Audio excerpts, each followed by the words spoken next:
I pushed the front door open with my elbow, juggling a bouquet of lilies in one hand and a brown paper bag that smelled like coconut curry in the other. The house was quiet. Too quiet for a Saturday night. No TV on. No Spotify humming from the kitchen speaker.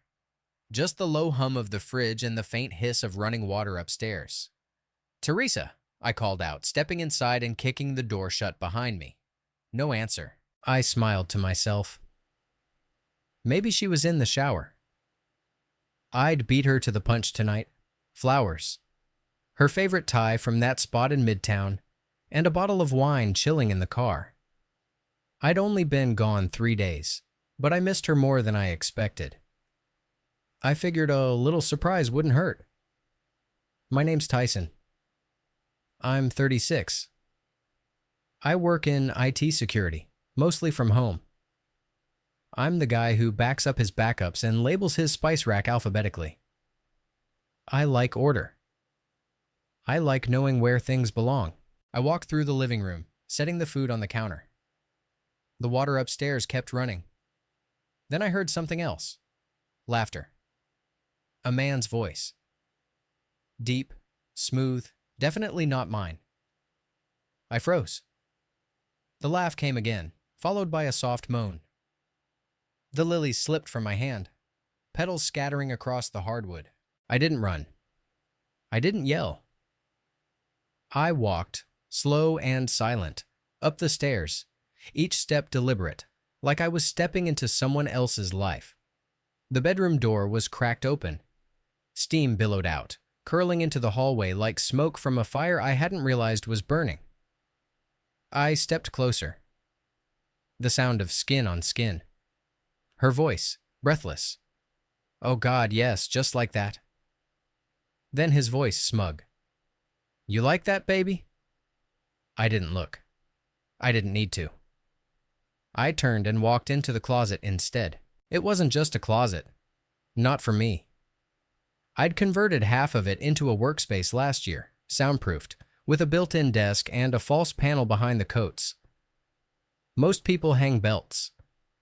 I hang secrets. I shut the door behind me and flicked on the small desk lamp. The hum of the house faded. The moans didn't. I sat down, opened the bottom drawer, and slid out a black case. Inside, hard drives, each one labeled with white tape and black Sharpie. One caught my eye. Contingency, Teresa. I stared at it for a long second, then plugged it in. The screen blinked to life. Folders opened. Dates. Timestamps. Video thumbnails. All from the hidden cameras I'd installed last year. Tiny, legal, and completely invisible. I clicked on the most recent file. There she was in our bed with a man I recognized immediately. Jordan. I'd met him once. A client of hers. PR guy. Flashy smile, expensive shoes. He shook my hand like he was doing me a favor. On the screen, he was doing her a favor. Teresa was on top of him, laughing, her head thrown back. She looked happy. Genuinely happy. Happier than I'd seen her in months. And then, like a punch to the throat, I heard her say it. "He's so boring. Always working, always planning. Jordan, you're everything he's not." Jordan grinned. "That's because I know how to take what I want." She kissed him. And I love that. I paused the video. The room was silent again, except for the faint creak of the bed through the wall. I sat back in the chair, hands resting on the desk. My face felt hot, but my chest was ice. I didn't cry. I didn't scream. Instead, I opened another drawer. This one had a small black notebook, a burner phone, and a USB drive. I started writing. I wrote down the time, the date, the names. I made a list. Then I clicked through more footage. This wasn't the first time. Not even close.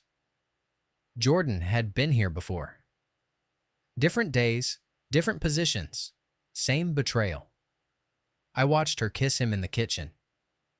I watched her delete texts in the bathroom. I watched her lean against the counter, texting him, while I sat in the living room 10 feet away, clueless. I kept watching until the sounds upstairs stopped. Then I heard her laugh again.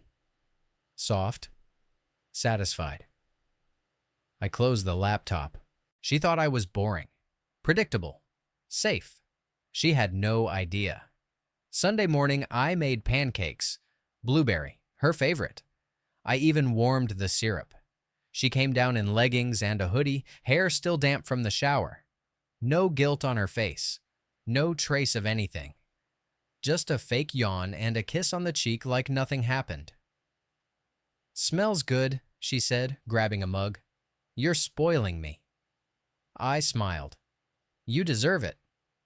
She sat at the island, scrolling her phone. I slid a plate in front of her. "You sleep okay?" I asked. "Yeah," she said, not looking up. "You got in late, huh?" "Yeah, flight got delayed. Didn't want to wake you." She nodded, chewing slowly. I watched her. The way she avoided eye contact. The way her phone never left her hand.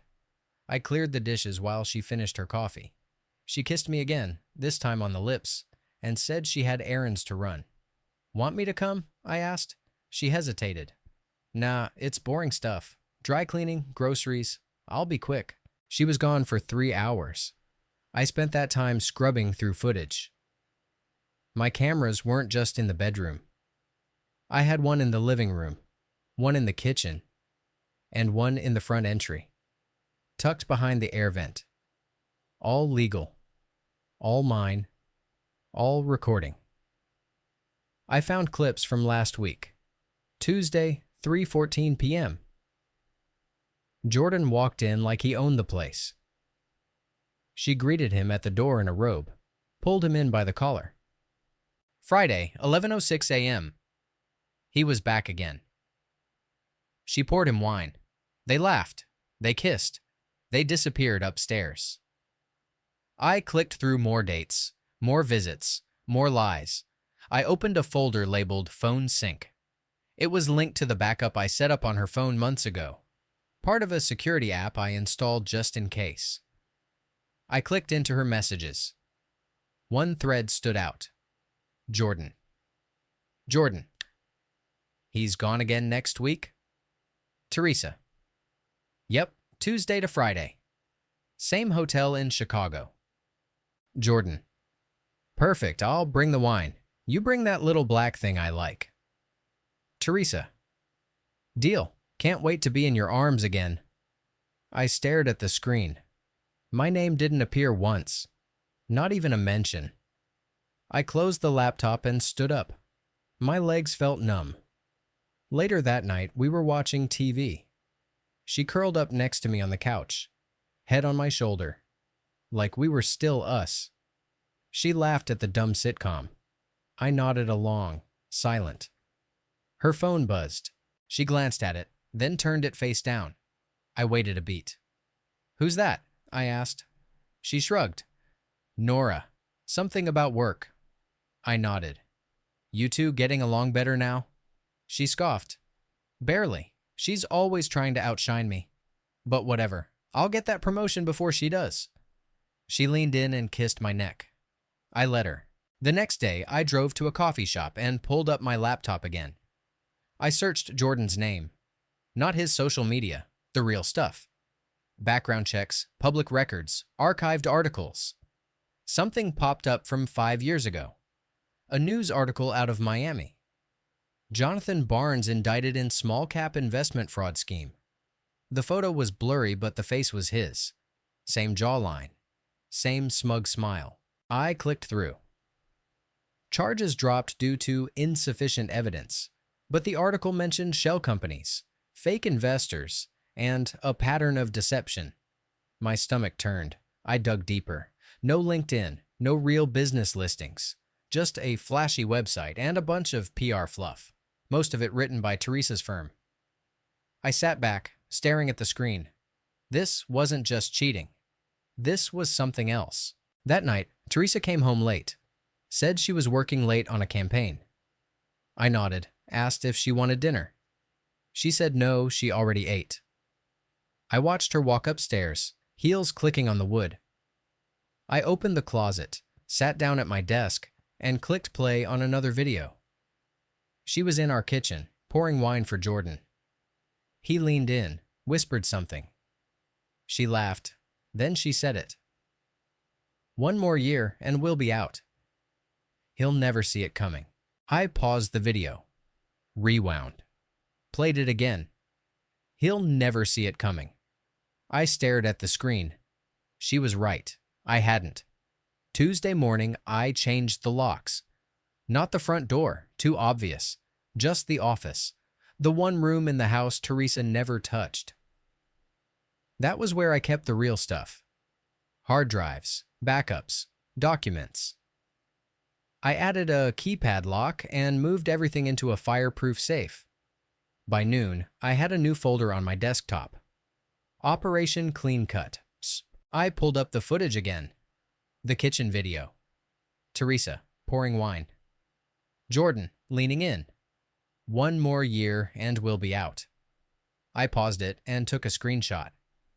Then I opened a spreadsheet and started logging everything. Dates, times, clips.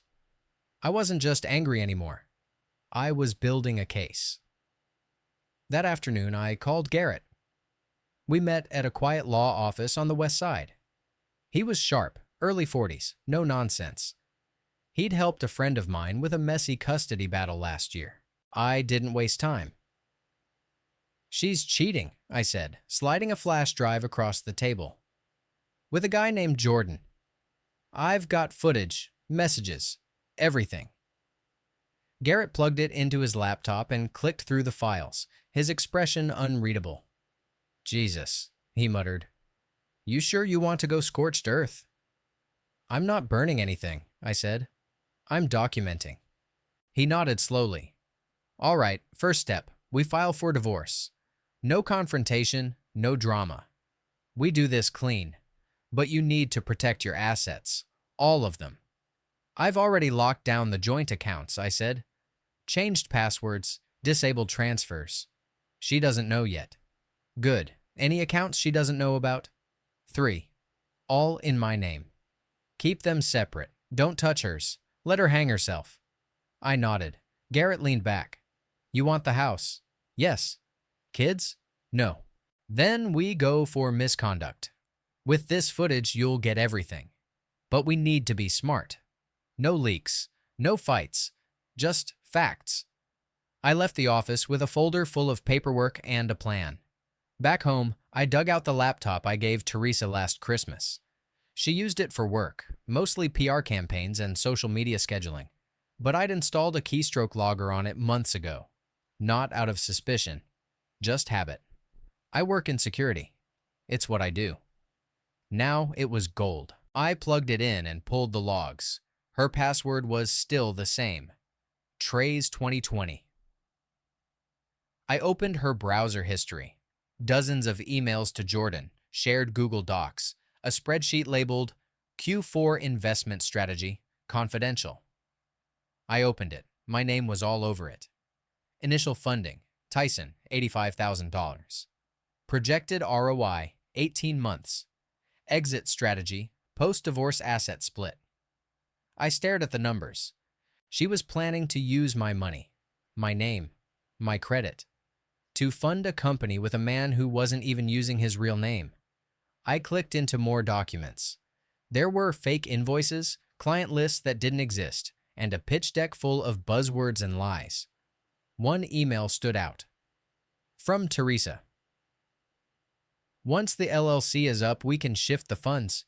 He won't notice. He's too busy playing Mr. Perfect. From Jordan. He's a joke. Let him keep his spreadsheets. We'll be sipping champagne in Bali. I copied everything. Then I opened a new folder. Evidence. Financial fraud. That night, Teresa came home late again. She kissed me on the cheek and said she had to finish a proposal. I watched her carry the laptop upstairs. Need help with your presentation? I asked. She smiled. Nah, just fluffing up some numbers. I nodded. You're good at that. She paused, just for a second, then kept walking. The next morning, I set up cloud backups. Triple redundancy. One on Google Drive, one on a private server, one on a physical drive hidden in the garage under the insulation. I wasn't just preparing for divorce. I was preparing for war. In the evening, I opened a new project on my editing software. Imported the clips. Labeled them by room, date, time. Added background music, soft piano, nothing dramatic. I titled the video, Confessions of a Cheating Wife. The first shot, Teresa, laughing in bed. The second, her whispering, he'll never see it coming. I smiled. She was wrong. I saw everything. Thursday afternoon, I walked into Teresa's office building like I belonged there. I wore a black polo jeans and carried a laptop bag. Casual. Forgettable. The receptionist smiled as I passed, probably assumed I was IT support. I rode the elevator to the 6th floor and stepped into the open-plan workspace. Glass walls, clean desks, fake plants. A few people looked up, then back down. I spotted Nora near the back, typing fast with one hand and sipping coffee with the other. She glanced up, recognized me, and stood. "Tyson," she said, surprised. "Everything okay?" I smiled. "Yeah, just figured I'd drop in. Teresa mentioned you were having some system lag. Thought I'd take a quick look." Nora hesitated, then nodded. "Oh, right. Yeah, sure, come on." She led me to a small conference room and shut the door behind us. I plugged in my laptop and pretended to pull up diagnostics. Nora watched me, arms crossed. "You're not here for tech stuff, are you?" she said quietly. I looked up. "No, I need to ask you something. Off the record." She nodded slowly. "Have you noticed anything off with Teresa lately?" I asked. "Anything shady?" Nora let out a short laugh. "You mean besides her trying to throw me under the bus in front of the board last week?" I raised an eyebrow. "What happened?" "She told our director I missed a deadline I actually finished early. Tried to take credit for my campaign stats. I called her out in front of everyone. She didn't like that. Has she done that before?" Nora hesitated. "Yeah, a few times. She's been gunning for the director of comms role. She'll step on anyone to get it. I've been watching her for months." I leaned back. "You ever hear her talk about Jordan?" Nora's eyes narrowed. "The fintech guy?" "Yeah." She looked around, then leaned in. "I saw them together once, late, after hours. They were in the conference room with the blinds closed. I walked past and heard laughing and moaning." My jaw clenched. "You sure?" "I'm not stupid, Tyson. I didn't say anything because it's not my business, but yeah, she's sleeping with him." I nodded, then pulled a flash drive from my pocket and slid it across the table. "What's that?" she asked. "Proof, video, messages, financial documents." Nora stared at it, then looked at me. "Why are you giving me this?" "I'm not. I'm asking for your help." She picked it up slowly. "What do you need?" "Send this to your director. No name. Just a tip. Let them see who she really is." Nora nodded. "Consider it done." I stood. "Thank you." She hesitated. "You okay?" I smiled, but it didn't reach my eyes. "Getting there." That night I sat on the couch while Teresa scrolled through her phone. I'd already sent the video to 3 places. 1. Her boss. 2. Her mother. 3. Her church's Facebook inbox. Each message was anonymous. Each one included the same video. Confessions of a Cheating Wife. I'd timed it perfectly. Friday morning, just before the weekend. Just before church. Just before her big PR presentation. At 11:43 p.m., her phone buzzed. She picked it up, unlocked it, and stared. I watched her face change. She blinked, then again. Her lips parted. Her jaw dropped. She hit play. The video started with her kissing Jordan. Then the bedroom scenes, the kitchen whine, her voice saying, "He'll never see it coming." She dropped the phone. "What the hell is this?" she whispered. I kept my eyes on the TV. "Something wrong?" She didn't answer, just picked up her phone and ran upstairs. I waited. 10 minutes later, she came back down, pale and shaking. "Did you do this?" she asked, voice trembling. "Do what?" "This video. Someone sent it to my boss, my mom, the church." I turned to face her. "What video?" Her hands were shaking. "Don't play dumb, Tyson. This is sick. You're spying on me?" I stood slowly. "You cheated on me. In our home. In our bed. You lied to my face." She stared at me, stunned. I took a step closer. "You betrayed me. And now? Now you're going to watch everything fall apart." She opened her mouth, but nothing came out. I walked past her, calm and steady. Behind me, I heard her whisper, "You don't know what you've done." I didn't answer. I knew exactly what I'd done. Sunday morning, the house felt like a war zone after the bombs had dropped. Teresa paced the kitchen in a silk robe, phone glued to her ear, voice rising and falling like a roller coaster. "No, Mom, it's fake. It's AI or something. Deep fakes. You think Tyson would actually record me like that?" Pause. "I don't know who sent it. Maybe Nora. She's jealous. Or someone trying to ruin me." Another pause. Her face twisted like she bit into something sour.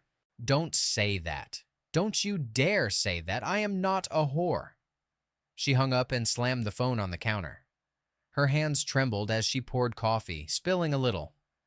I sat at the dining table, eating toast. Calm, quiet. She turned to me. "You think this is funny?" I didn't answer. She stormed over. "You think ruining my life is some kind of game?" "You ruined your own life," I said, not looking up. She grabbed the back of a chair and leaned in. "My mother disinvited me from the charity gala. She said I'm a disgrace to the family name." I took a bite of toast. "She's all over Facebook now, defending herself, saying she didn't raise me to be this way." I finally looked up. "Did she?" Teresa's eyes flared. "You smug piece of—" Her phone buzzed again.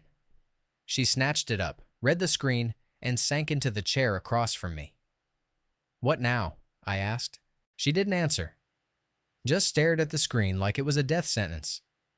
I stood, walked over, and looked down. "Jordan, we need to talk. Meet me before service. We need to show strength." I smirked. "You bringing him to church?" She looked up at me, eyes wide. "We have to. If we act like we're guilty, it'll be worse." I leaned in. "You are guilty." She stood, grabbed her purse, and stormed out. I waited until I heard the garage door close before heading to my office. I opened my laptop, logged into the tracker I'd embedded in Jordan's phone the night he left it charging in our kitchen. He'd used the same 4-digit passcode on everything. Rookie mistake. I pulled up his location. He was at a condo downtown. I checked the name on the lease. Not Jordan. Jonathan Barnes. I ran the name through a few databases. Found the same Miami article from before, but this time I dug deeper. I found a police report, a sealed indictment, a LinkedIn profile that had been deleted. And then I hit gold. A forum post from a whistleblower claiming Jonathan Barnes ran a fake crypto startup in 2019, scamming investors out of thousands. I gathered every document, screenshot, and address I could find. Then I opened a secure portal and submitted an anonymous tip to the state's white-collar crime division. I included everything: the alias, the fake companies, the investment scheme tied to my accounts. I even attached the spreadsheet I found on Teresa's laptop. By the time I finished, my hands were steady. At 10:45 a.m., I drove to the church. I didn't sit in the main pews. I slipped into the back, near the sound booth. The technician, a college kid named Marcus, looked up and nodded. I handed him a USB drive. You got the cue? Slide 3, right after the second hymn, he said. You sure about this? Just play it. He shrugged and turned back to the board. At 11:02, Teresa walked in with Jordan on her arm. She wore a white dress, pearls, and a frozen smile. He wore a navy blazer and that same smug confidence I'd seen in every video. People turned. Whispers started. They sat near the front. The choir sang. The pastor stepped up. He opened with a sermon on truth and purity in modern times. Right on cue, Marcus tapped the keyboard. The projector screen behind the pulpit lit up. Confessions of a Cheating Wife. Teresa McCormick Reyes. Gasps. Murmurs. Then the video started. Teresa's laugh. Jordan's voice. The bedroom scenes. The kitchen whispers. People froze. The pastor turned around, stunned.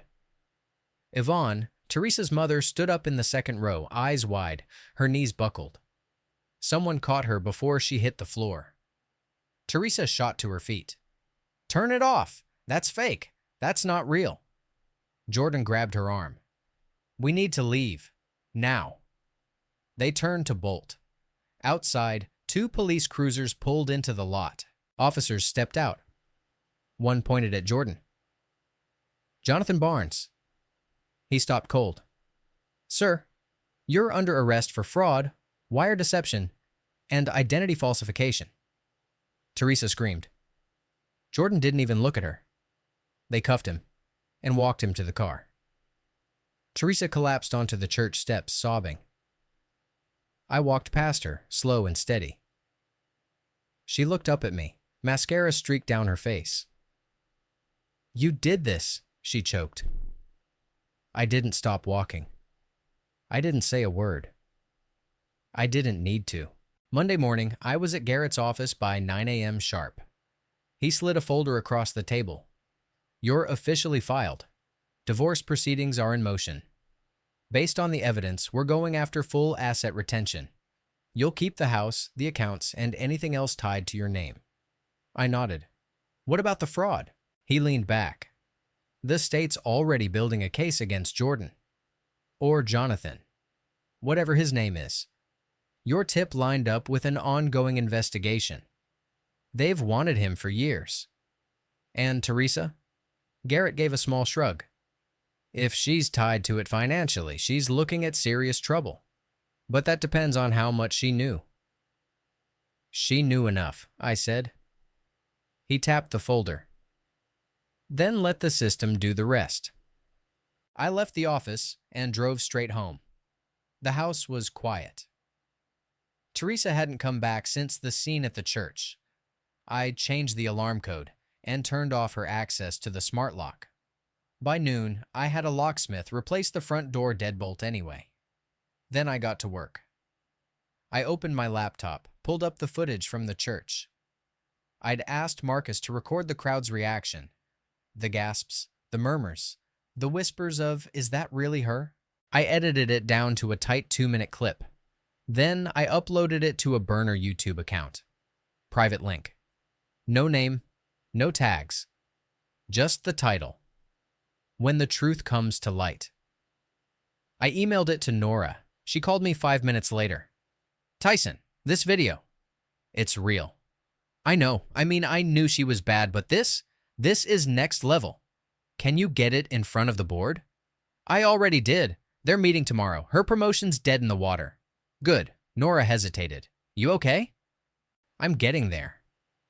That night, Teresa showed up. She banged on the door like a cop. I opened it just enough to see her face. Puffy, red, makeup smeared. You changed the locks? She snapped.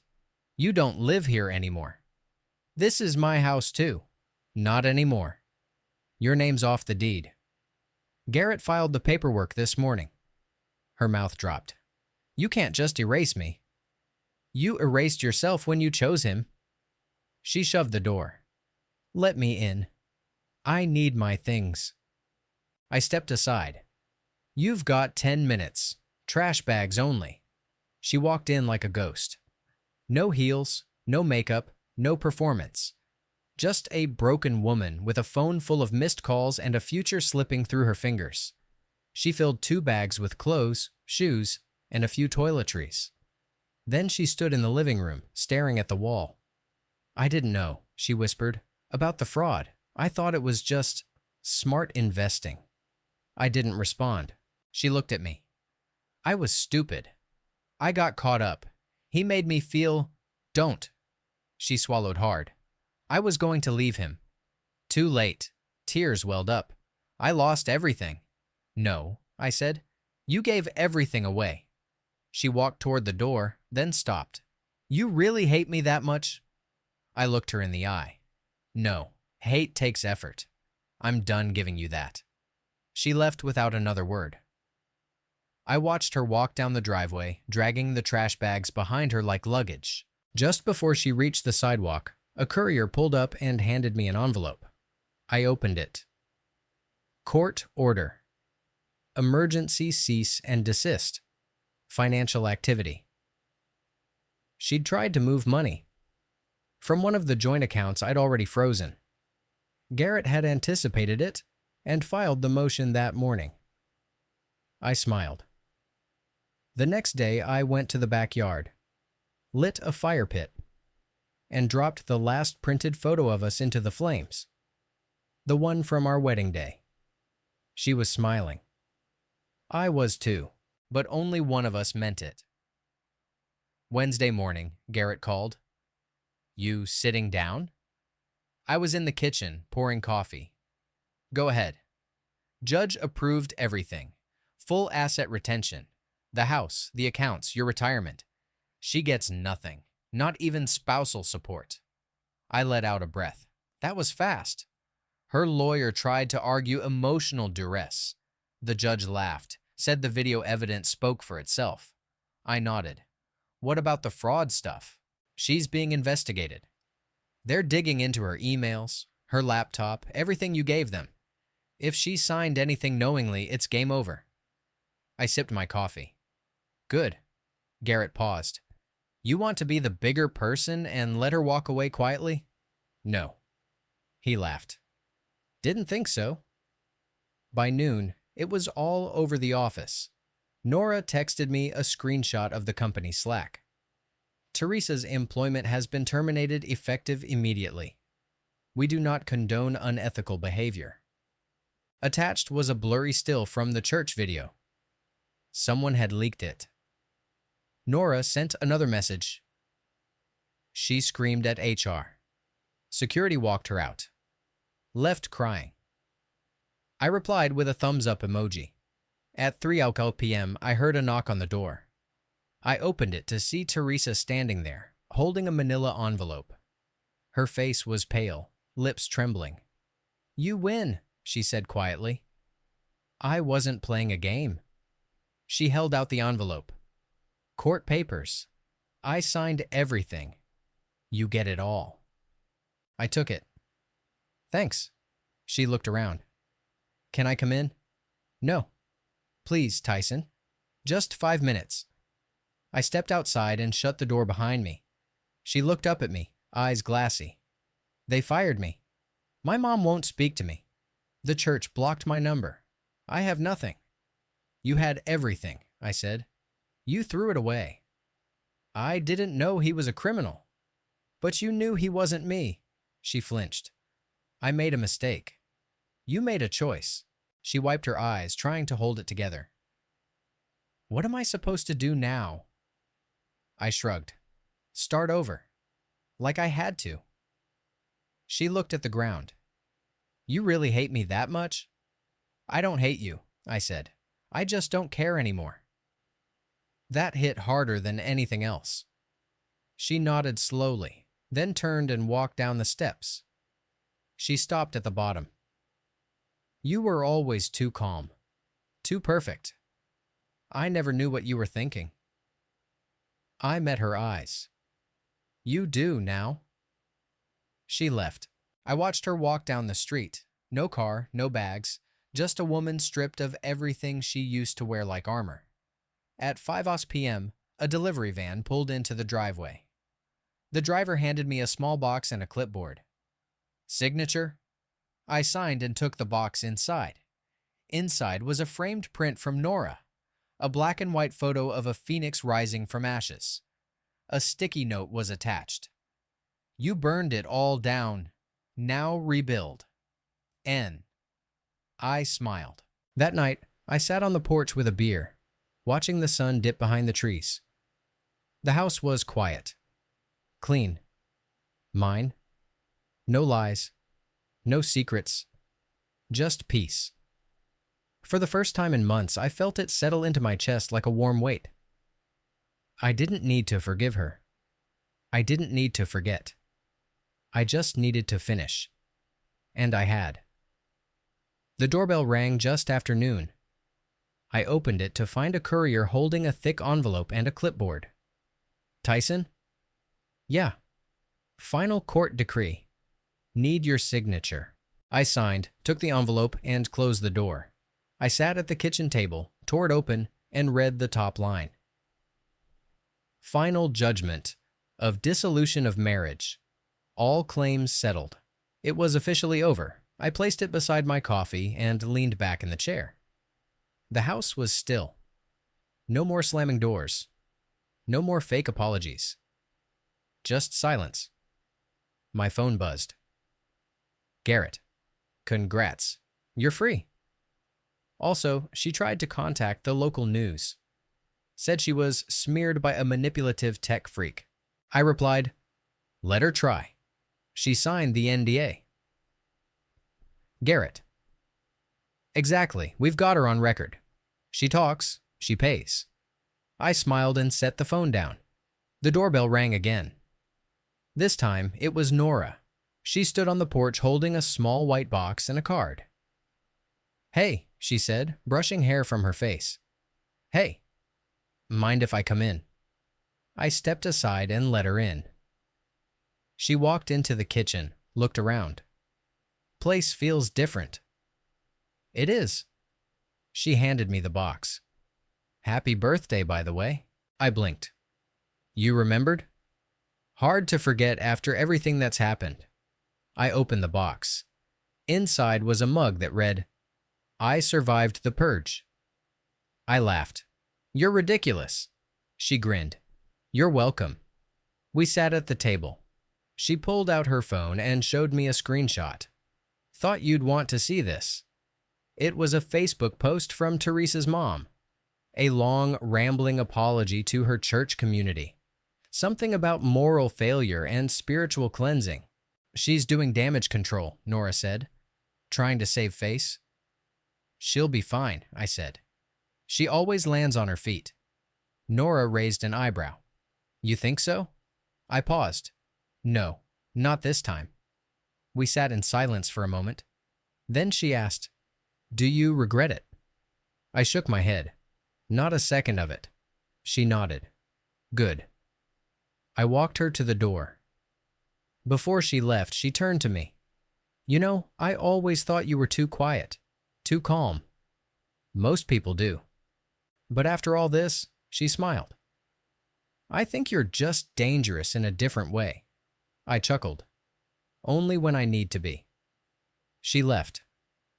I stood on the porch for a while watching the neighborhood. Kids rode bikes down the street. A dog barked 2 houses down. The world kept turning. I went back inside and made lunch. Something simple. Grilled cheese. Tomato soup. Halfway through eating, my phone buzzed again. Blocked number. I let it go to voicemail. A minute later, the message came through. I hit play. Tyson, it's me, Teresa. I don't know why I'm calling. I saw the final papers. I guess this is it. You win. I hope you're happy. She paused. I'm not asking for anything. I just wanted to say, I'm sorry. For everything. I thought I could control the fallout, but I was wrong. You were always better than me.